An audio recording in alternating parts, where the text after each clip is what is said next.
Pourquoi dit-on retourner sa veste?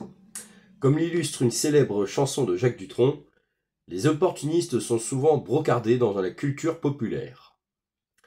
Leur attitude peu scrupuleuse est dénoncée au travers d'une expression familière, retourner sa veste, qui signifie changer de camp avec une facilité déroutante.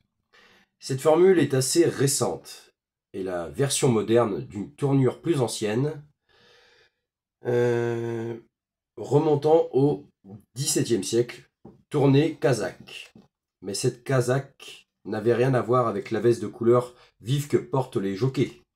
De quoi et de qui parle-t-on alors? Charles-Emmanuel Ier, né en 1562 dans le château piémontais de Rivoli. Petit-fils de François Ier, il épouse en 1585 Catherine Michel d'Autriche. Deuxième fille de Philippe II d'Espagne.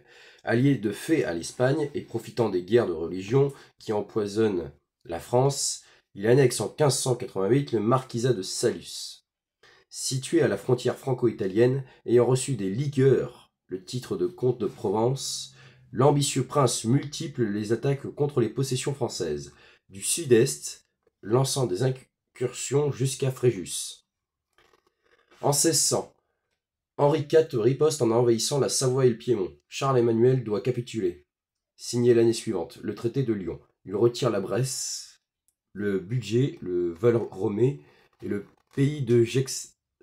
Mais le marquisat de Saluces devient définitivement une possession savoyarde.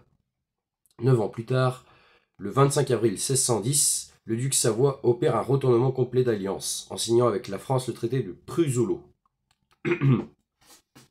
Celui-ci prévoit une attaque des deux puissances contre l'Espagne, ainsi que le mariage de la fille aînée d'Henri IV, Élisabeth de France, avec le fils aîné de Charles-Emmanuel, Victor Amédée, mais l'assassinat d'Henri IV, moins d'un mois plus tard, rend le traité caduc. Toujours en conflit avec la France lors de la guerre de succession, du déchet de Mantoue en 1628, Charles-Emmanuel opère un nouveau changement radical l'année suivante. Il signe un traité d'alliance avec Richelieu, en vue d'attaquer le Milanais. Cependant, à la suite d'un retrait provisoire des troupes françaises, il trahit de nouveau ses engagements pour se ranger du côté de l'empereur, entraînant de chef la guerre avec la France, tandis que Louis XIII s'empare en personne de la Savoie. Charles-Emmanuel meurt d'apoplexie le 26 juillet 1630, en défendant le passage du Val-Marat à la frontière franco-italienne.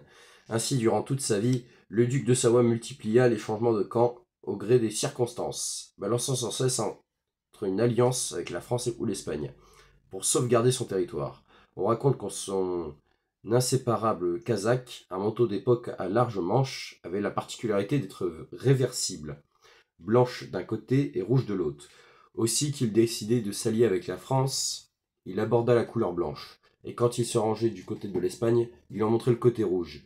Pointé par ses contemporains, ce geste aurait donné naissance à l'expression « tourner casaque », devenue ensuite « retourner sa veste » à la fin du XIXe siècle.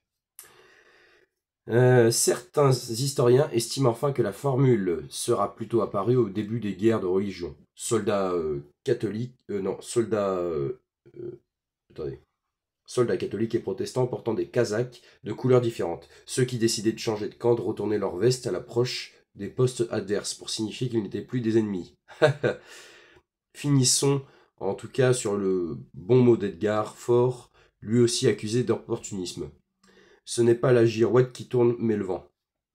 Voilà, j'espère que cet épisode vous aura bien plu sur un petit extrait de Les Pourquoi de l'Histoire de Stéphane Bern et tome 2. N'oubliez pas de vous abonner à ma chaîne YouTube, à mon compte TikTok, à mon compte Facebook, à mon compte Instagram. Vous marquez Dorian Pinel, vous le trouverez facilement. Et puis voilà. Salut la compagnie!